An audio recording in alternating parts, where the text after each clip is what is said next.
They thought they could steal my land. They built an airport on my property, without my permission. But they made one fatal mistake, and by the time they realized it, I had already destroyed everything they built. This is a story of how I took down a corrupt HOA, crushed their billion-dollar scheme, and made sure they could never touch my land again. I never thought of myself as a man who'd have to fight a war, not with fists, not with guns, but with the law. I had always believed in minding my own business, taking care of my land, and letting the world turn without interference. That was how it had always been. That was how I liked it. For the past 15 years, my land had been my sanctuary, a sprawling 100-acre farmland, untouched by the suffocating grip of suburban development. It wasn't just dirt and crops. It was home. My father had left this land to me, and I planned to die on it. The nearest town was about 20 minutes away. It was a peaceful place, one where people wave at you from their porches, and where the local diners still serve coffee in chipped ceramic mugs. My land sat just outside its borders, far enough that the problems of the town didn't touch me, but close enough that I could drive in if I needed supplies. Then came the development. At first, it seemed harmless. A few investors bought up land on the other side of the main road and announced their plans to build an exclusive gated community. I shook my head at it, but kept to myself. People had the right to build their fancy houses just as much as I had the right to keep my land the way it was. But I should have known better. People like that, they don't like seeing something they can't control. The houses went up faster than weeds.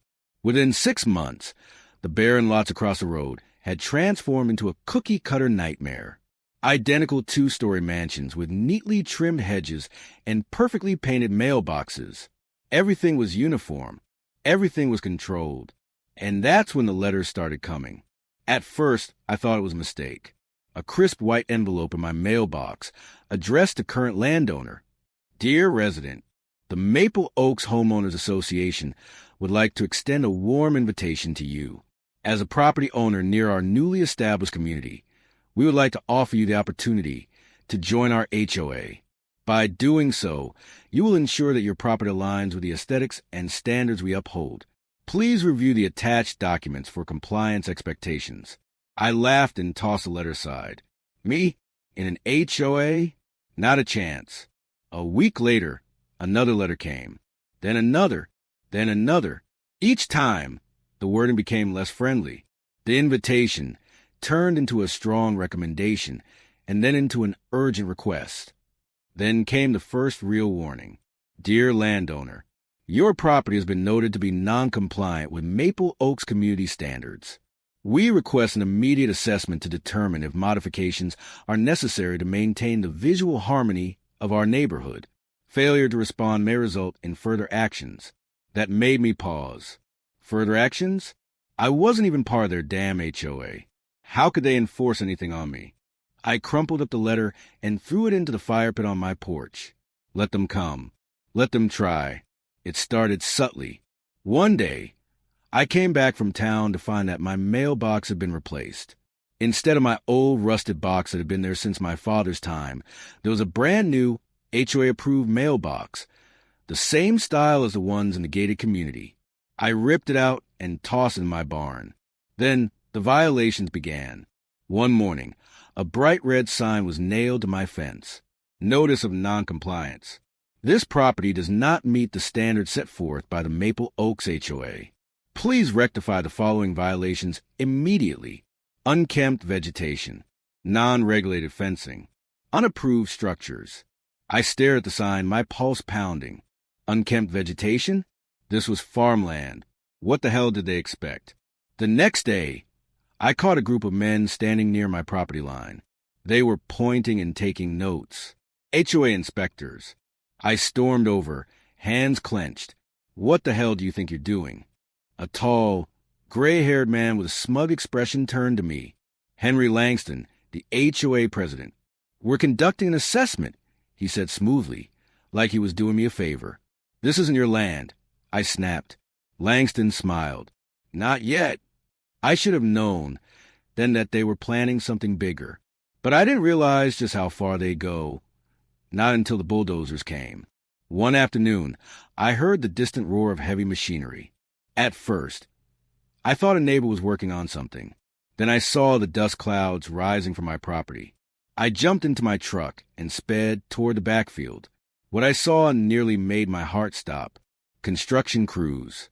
On MY land, massive bulldozers were tearing up the earth, flattening it, pushing aside my fences like they were nothing. I slammed on the brakes and jumped out, fury racing through my veins. "What the hell are you doing?" I shouted over the noise. A man in a reflective vest turned. "Sir, you'll need to leave. This is an active construction site." I felt my blood go cold. Construction?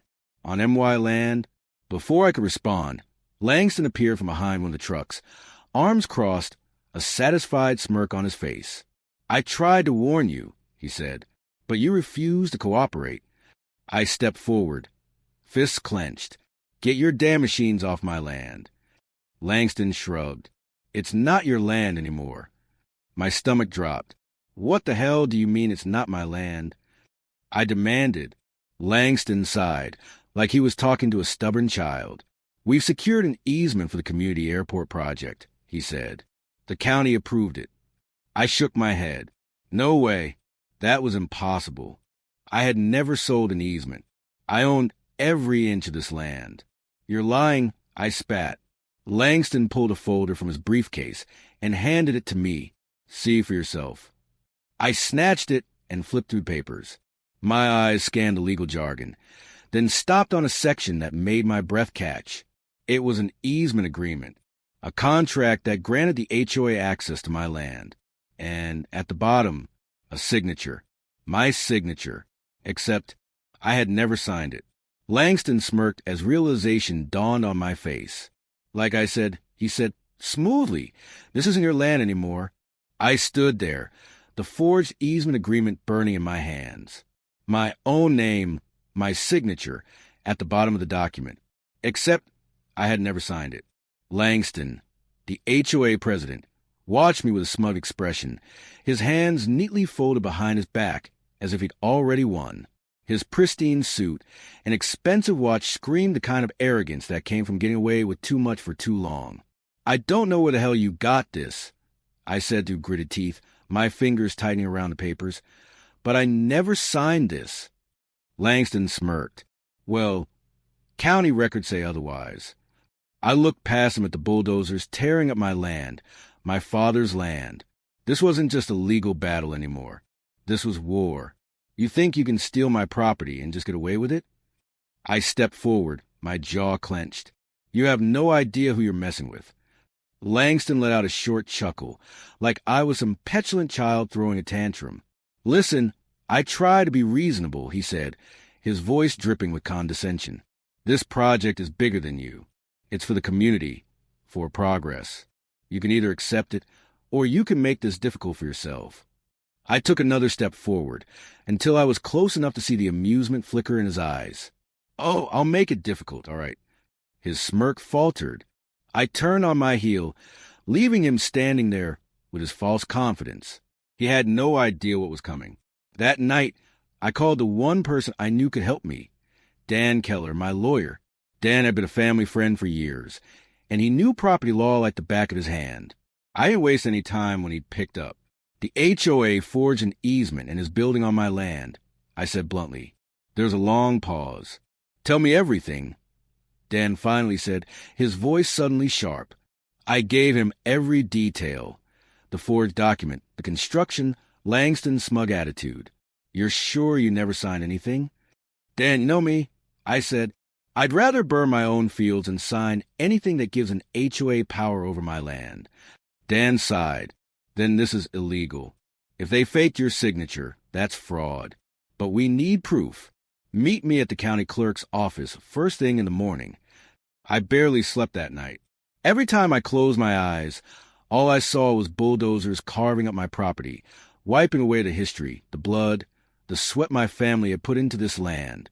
By dawn, I was already on the road. Dan was already waiting when I arrived at the county clerk's office, his briefcase in one hand, coffee in the other. "You ready for this?" he asked. I nodded. "Let's tear them apart." Inside, we requested a copy of the easement agreement Langston had waved in my face. The clerk, an older woman with glasses perched on the tip of her nose, typed into her system before standing up and disappearing into the back. Minutes later, she returned with a thick manila folder. "Here you go," she said, sliding it across the counter.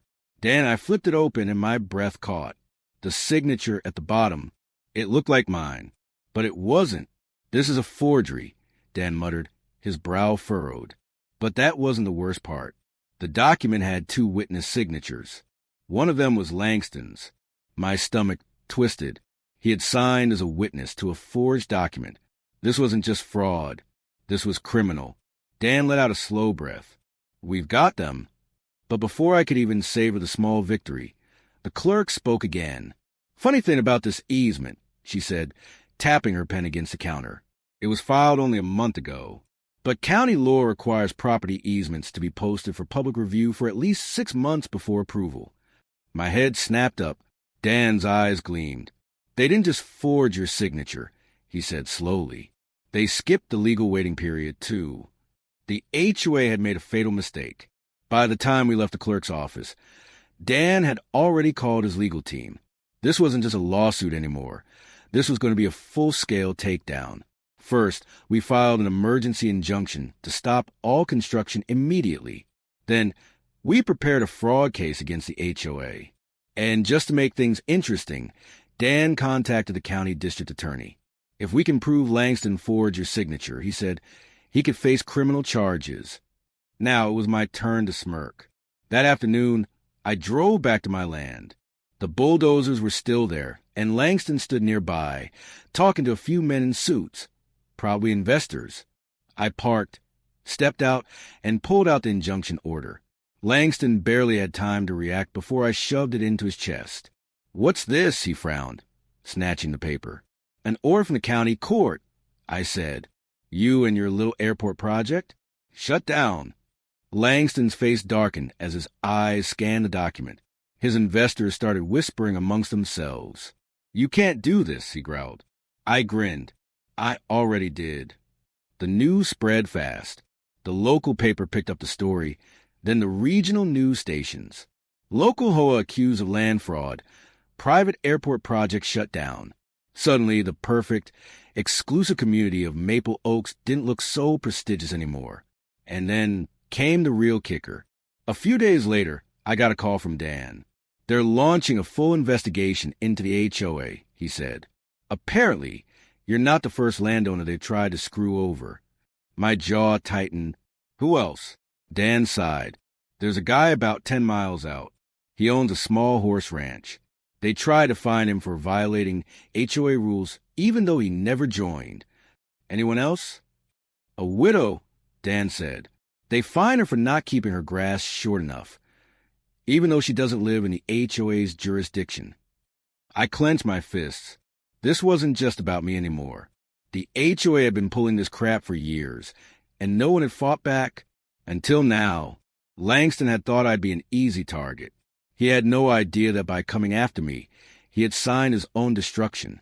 Langston's face had been priceless when I shoved that injunction order into his chest. He had built his little empire on a foundation of lies, intimidation, and fraud, and now the cracks were showing. But I wasn't done. Not even close. 2 days later, I got a call from Dan. "The county prosecutor's office is involved now," he said, barely able to hide the satisfaction in his voice. "They're reviewing the forged easement and the signatures. If they decide to pursue charges, Langston could be looking at felony fraud." I leaned back in my chair, staring at my land through the window. The bulldozers had gone silent. The construction crews had vanished. For the first time in weeks, my land was quiet again. But I knew better. Langston wasn't the type to roll over and admit defeat. He was going to fight back. And I was ready for him. That weekend, the HOA held an emergency meeting in their pristine little clubhouse, proud to figure out how to spin the story and protect themselves. I was invited, of course. But Dan had sources. "They're trying to claim you're the problem," he told me over the phone. "Langston is telling the HOA board that you're a troublemaker who's trying to destroy their community out of spite." I laughed. "I'm not even in their damn HOA." "That's not stopping them," Dan said grimly. They're saying you harassed HOA officials and that you're making false accusations to sabotage the airport project.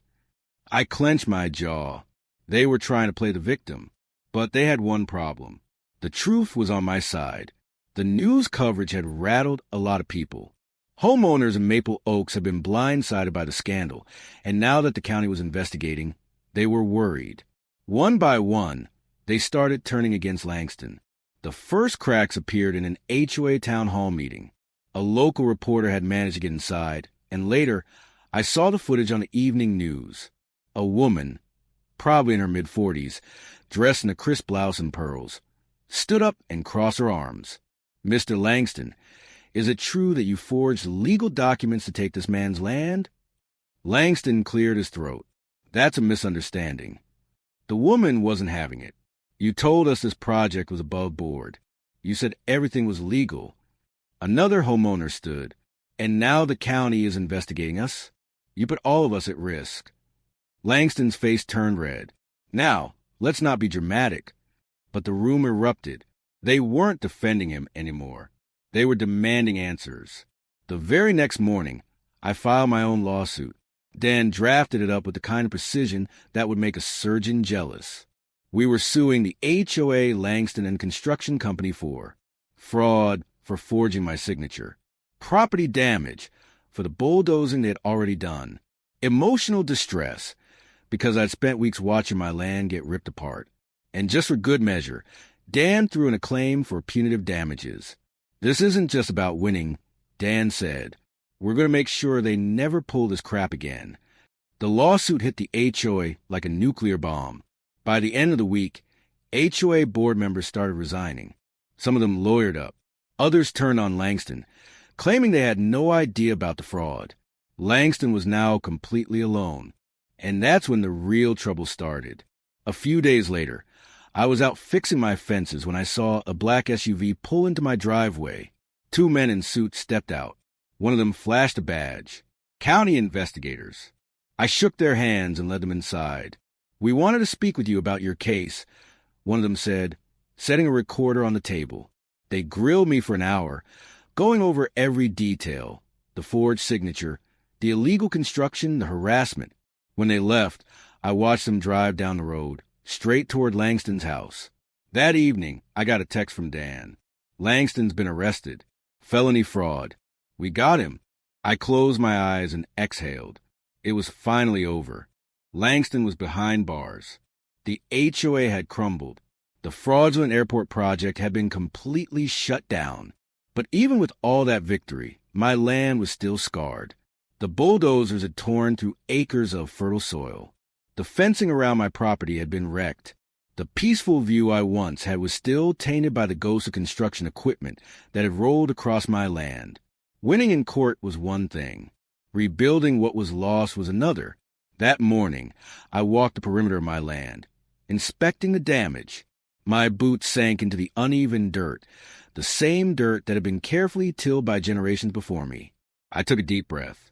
This wasn't over yet. It was time to make sure no one ever tried this again. A week after the court ruling, I got an unexpected visitor.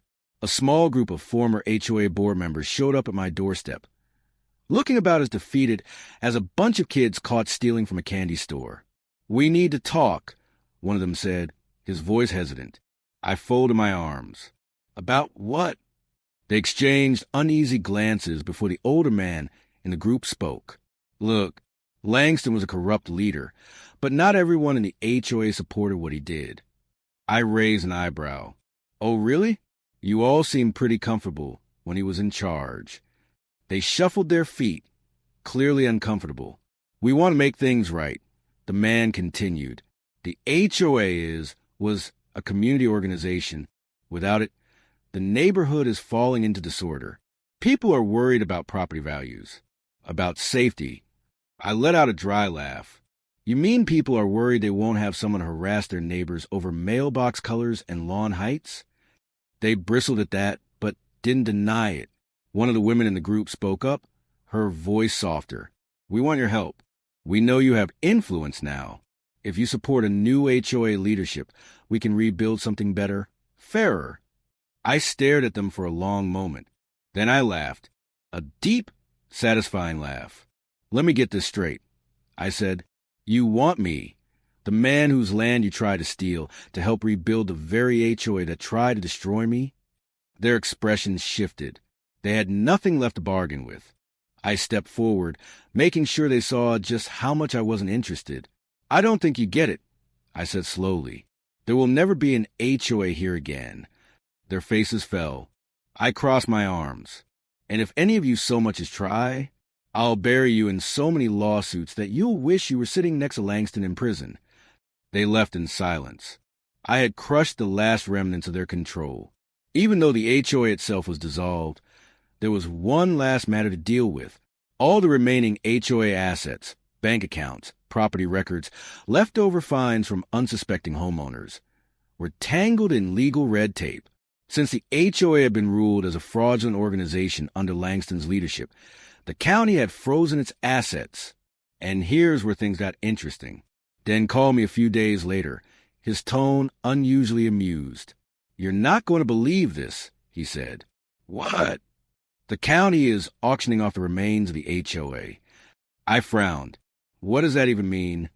The HOA's remaining money, any property it owned, including its precious little clubhouse, is being liquidated. I sat up straighter. And who can buy it? Dan chuckled. Well, theoretically, anyone. A slow, devious smile spread across my face.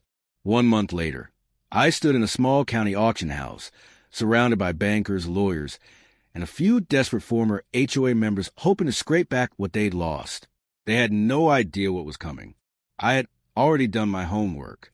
I knew exactly how much the HOA's assets were worth, and I had just won a massive settlement from my lawsuit. So when the HOA clubhouse came up for auction and the bidding started low, I waited.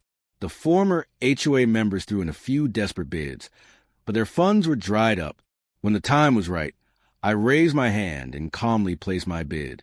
The room went dead silent. The auctioneer blinked. We have a new bid. One of the former HOA members whipped around, his face turning red. You can't do this. I just smirked. Oh, but I could. A few minutes later, the gavel slammed down. Sold. The entire HOA clubhouse was now mine. The next morning, I drove up to the former HOA headquarters, now my building. I took my time unlocking the doors, walking to pristine halls where Langston and his cronies once ruled like kings. Then I made a few calls. By the end of the day, a demolition crew arrived, and that evening, as the sun set, I watched as the entire HOA clubhouse was reduced to rubble. With each wall that crumbled, I felt a deep, undeniable satisfaction. They had tried to take my land. They had tried to ruin me.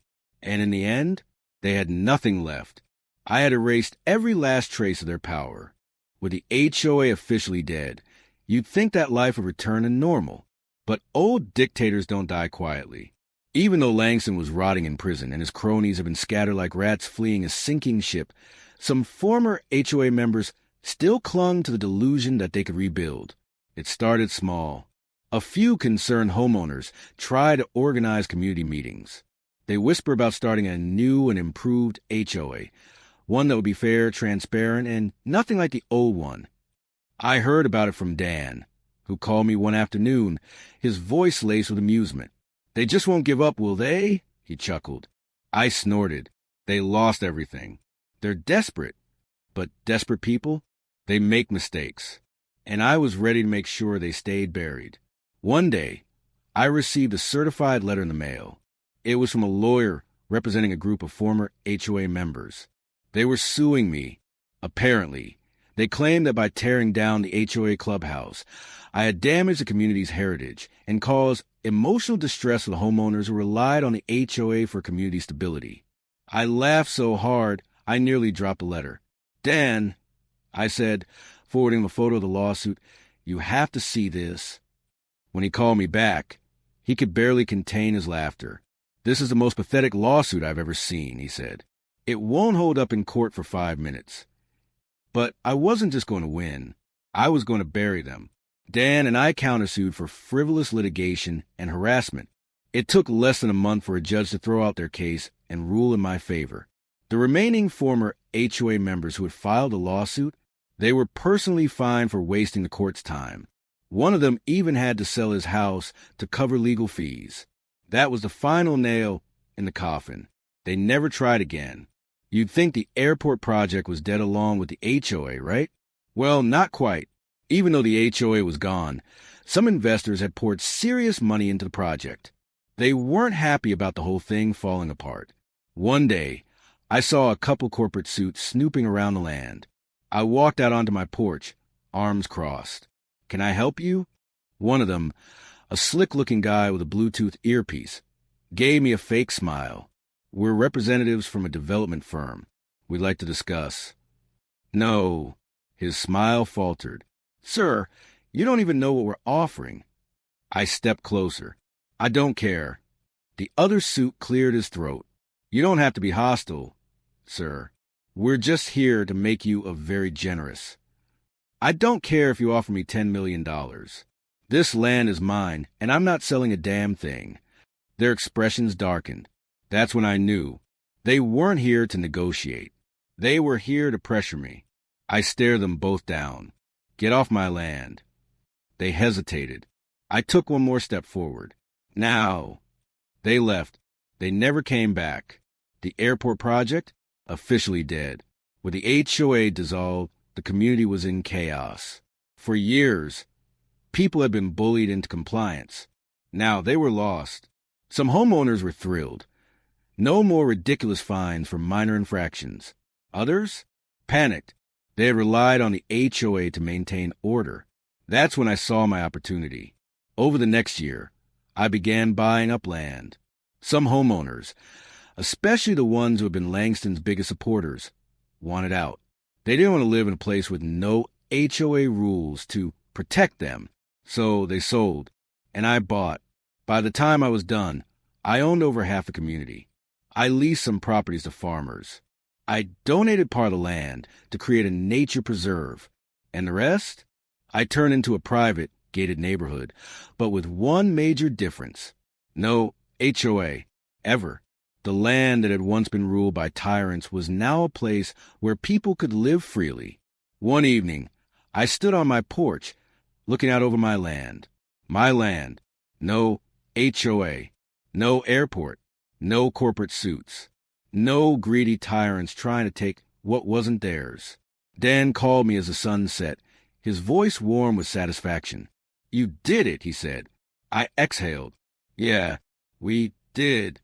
Langston? Still in prison. The HOA? Gone forever. The airport project? Nothing but a failed dream. And me? I was finally free. I smirked as I watched the wind roll through the fields. They had tried to take everything from me. But in the end, I took it all back. And I made damn sure they could never touch it again. After everything. After the HOA had crumbled, after the lawsuits had been won, after the failed airport investors had been run off, I thought it was over. I was wrong. One morning, I got a letter in the mail. It wasn't from the government. It wasn't from a lawyer. It was from a real estate development firm. And what they wanted, to buy me out. I scanned the letter, my jaw tightening with each line. They claimed that since I now own the majority of the land in the area, I was in a prime position to revitalize the region. They offered me an obscene amount of money. I crumpled the letter in my fist. I knew exactly what this was. The HOA had failed to steal my land. The airport had failed to take my property. Now, these corporate snakes wanted to disguise the same theft as an opportunity. I picked up my phone and called Dan. "They won't stop, will they?" I said. Dan sighed on the other end. "They see potential profits, and they'll keep coming until there's nothing left to take. Then we need to make sure they know I'm not playing." A slow grin crept into my voice. It was time to send a message. 2 days later, I scheduled a press event. The local news outlets were more than happy to show up. After all, this whole HOA versus farmer war had been one of the biggest local scandals in years. Standing in front of the land that had nearly been taken from me, I made my stance crystal clear. Small Blue Diamond, I am not selling. Small Blue Diamond, there will be no development. Small Blue Diamond, no HOA will ever rise here again. I held up the crumpled letter from the developers. They think they can disguise greed as progress, I said. But this land isn't just dirt and property values. This land has history. It has meaning. And I will never allow another corrupt organization to take it. The cameras flashed. The reporters scribbled down notes. And within a day, my message was everywhere. Local landowner declares victory over HOA and developers. Man who defeated HOA promises. No one will take my land again. The response? Exactly what I wanted. The real estate vultures backed off. They realized that as long as I was here, there was no profit to be made. With the HOA officially dead, there were still a few loose ends. Even though most former HOA board members had gone into hiding, some of them were still trying to cling to power. One former board member, Nancy Patterson, Langston's right-hand enforcer, was still lurking around. Nancy was one of the worst HOA members. She was the type of person who would fine a neighbor $500 for having a slightly different shade of paint on their door. She wasn't ready to let go. One day, I found her pacing in front of my property. "Can I help you?" I asked, arms crossed. She turned to me, her face tight with frustration. "You think you've won, don't you?" I smirked. "I don't think. I know." She scoffed. "You have no idea what you've done. Without the HOA, this place will fall apart. You'll regret this." I took a slow step toward her. "The only people who regret anything," I said, "are the ones who thought they could control everyone else." She bristled but didn't argue. She knew she had lost. That was the last time I ever saw Nancy Patterson. Within a week, she had packed up and left town. The last stain of the HOA was gone. Even though the airport project had been abandoned, there was still one final issue.